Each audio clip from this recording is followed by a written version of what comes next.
Hello दोस्तों, Shri Hari classes में आप सभी का स्वागत है। आज मैं सामाजिक विज्ञान कक्षा 8वीं अध्याय 2 हमारे अतीत का भाग 3 व्यापार से साम्राज्य तक कंपनी की सत्ता स्थापित होती है का वीडियो बनाकर लाया हूँ। इसमें अभ्यास के सभी प्रश्नों का मैंने आंसर देने का प्रयास किया है। धन्यवाद। इसका अभ्यास का पहला प्रश्न है, निम्नलिखित के जोड़े बनाइए। दीवानी, शेरे मैसूर, फौजदारी अदालत, रानी चेन्नम्मा, सिपाही, वारेन हेस्टिंग्स। इसकी सही जोड़ी मैंने बना के दी है उत्तर में। दीवानी, भू राजस्व वसूल करने का अधिकार। शेर ए मैसूर, टीपू सुल्तान। फौजदारी अदालत, इसमें फौजदारी अदालत। रानी चेन्नम्मा, कित्तूर में अंग्रेज विरोधी आंदोलन का नेतृत्व किया। सिपाही, सिपोय, वारेन हेस्टिंग्स, भारत का पहला गवर्नर जनरल। प्रश्न दूसरा है, खाली स्थान भरिए। बंगाल पर अंग्रेजों की जीत की जंग शुरू हुई थी, तो इसमें पहला जो है खाली स्थान, इसका उत्तर है प्लासी के युद्ध में। दूसरा प्रश्न है, इसका है हैदर अली और टीपू सुल्तान, ईपुर लग गया है, टीपू सुल्तान है ये। टीपू सुल्तान खालिस्तान के शासक थे, तो इसमें आ जाएगा मैसूर। डलहौजी ने खालिस्तान का सिद्धांत लागू किया, उत्तर हो जाएगा विलय। फिर मराठा रियासतें मुख्य रूप से भारत के खालिस्तान भाग में स्थित थीं, तो दक्षिण में। अगला प्रश्न है, सही या गलत बताएं। मुगल साम्राज्य 18वीं सदी में मजबूत होता गया, ये उत्तर जो है गलत है। ईस्ट इंडिया कंपनी भारत के साथ व्यापार करने वाली एकमात्र यूरोपीय कंपनी थी, ये भी प्रश्न का जो है उत्तर गलत होगा, क्योंकि ईस्ट इंडिया कंपनी के अलावा अन्य यूरोपीय कंपनियां भी भारत में आई थीं।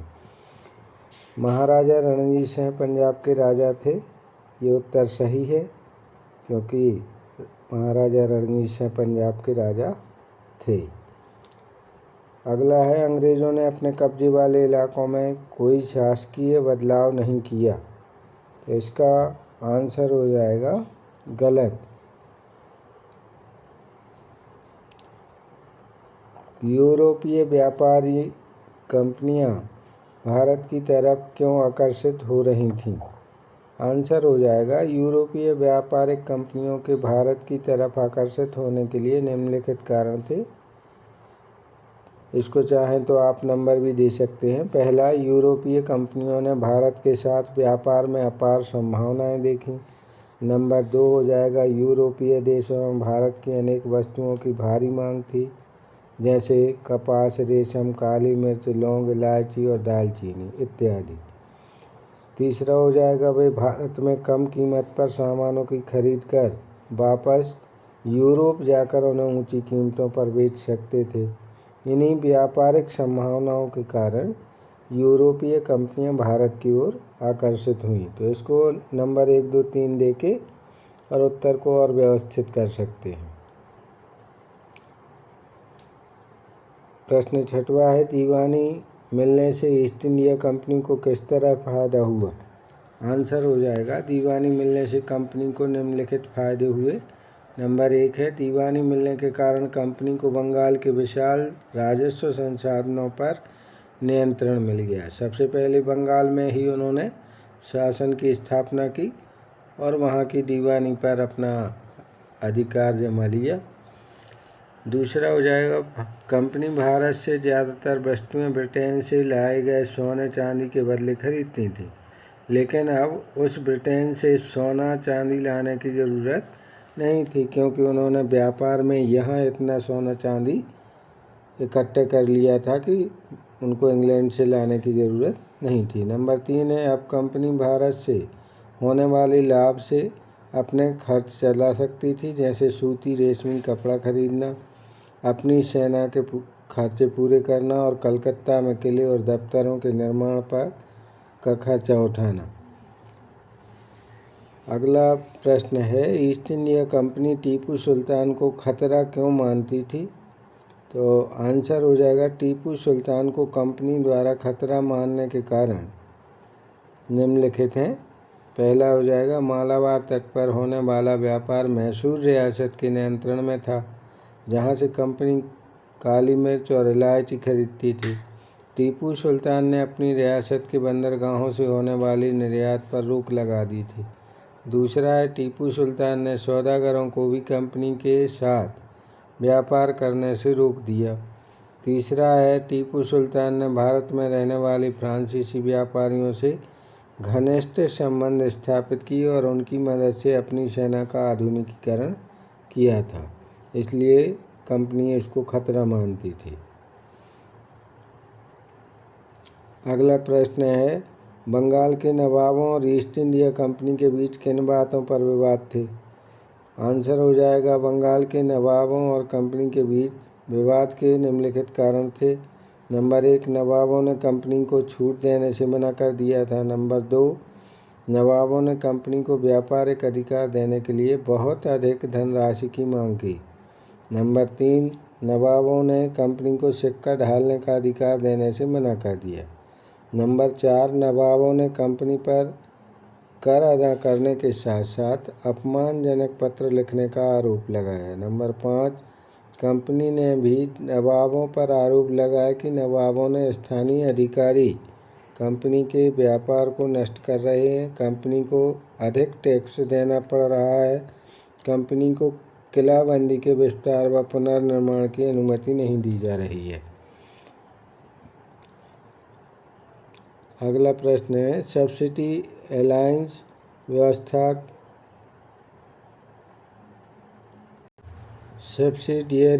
अलायंस सहायक संधि व्यवस्था की व्याख्या करें। ये प्रश्न है। अब इसका सहायक संधि का अर्थ है, गवर्नर जनरल लॉर्ड वेलेस्ली ने भारत में कंपनी के शासन के विस्तार के उद्देश्य से सहायक संधि व्यवस्था को अपनाया था। इसे सहायक संधि इसलिए कहा गया कि जो भी भारतीय शासक इस संधि की शर्तों को मानने के लिए तैयार हो जाता था, कंपनी उसकी सुरक्षा करने का वायदा करती थी। इसकी 3 शर्तें रखी गई थीं। पहली शर्त थी, भारतीय शासकों को अपनी स्वतंत्र सेना रखने की इजाज़त नहीं होगी। नंबर 2, जिन शासकों की सुरक्षा का भार कंपनी पर होगा, वे इसके लिए कंपनी को शुल्क प्रदान करेंगे। शुल्क नहीं देने की स्थिति में कंपनी दंड के रूप में शुल्क के बराबर राजस्व वाला क्षेत्र शासक से छीन लेगी। नंबर 3, शासक को अपने दरबार में एक अंग्रेजी रेजिमेंट रखना होगा जो शासक की गतिविधियों पर नज़र रखेगा। इस तरह से 3 शर्तें अंग्रेज़ों ने सहायक संधि के अंतर्गत रखी थीं।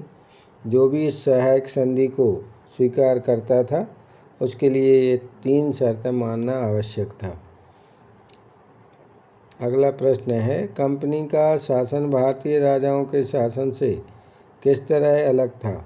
उत्तर हो जाएगा, भारतीय राजाओं और कंपनी के शासन में निम्नलिखित अंतर थे।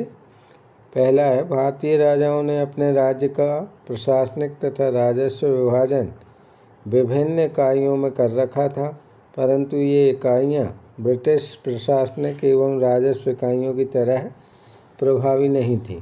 कंपनी ने प्रेसिडेंसी के रूप में एक नई प्रशासनिक इकाई बनाई थी, जिसका स्थान गवर्नर के पास होता था। नंबर 2, कंपनी द्वारा पुलिस तथा राजस्व व्यवस्था में काफ़ी सुधार किया गया था, जबकि भारतीय शासकों द्वारा पुलिस तथा राजस्व व्यवस्था को सुधारने के लिए किसी प्रकार का प्रयास नहीं किया गया। नंबर 3, भारतीय राजाओं के शासन में न्यायिक व्यवस्था प्रभावी नहीं थी, एक ही तरह की अदालत दीवानी एवं फौजदारी दोनों तरह के मुकदमों की सुनवाई करती थी, जबकि अंग्रेज़ों ने एक आधुनिक एवं विकसित न्यायिक व्यवस्था स्थापित की थी। प्रत्येक जिले में अलग अलग दीवानी और फौजदारी अदालतें स्थापित की थीं। प्रश्न 10वां है, कंपनी की सेना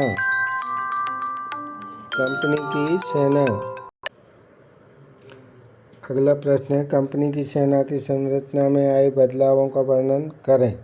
उत्तर हो जाएगा, कंपनी की सेना में आए संरचनात्मक बदलाव निम्न प्रकार हैं। नंबर 1, कंपनी ने पैदल और घुड़सवार सिपाहियों की जगह पेशेवर सैनिकों की भर्ती की।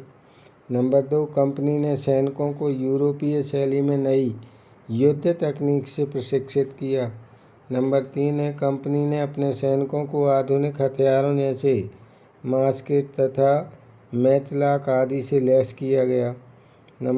अगला है चौथा, कंपनी ने सेना में यूरोपीय सैनिकों की संख्या बढ़ा दी तथा सेना के महत्वपूर्ण स्थान जैसे तोपखाना, टैंक इत्यादि पर यूरोपीय सैनिकों को नियुक्त किया गया। सेना में यह भावना जगाई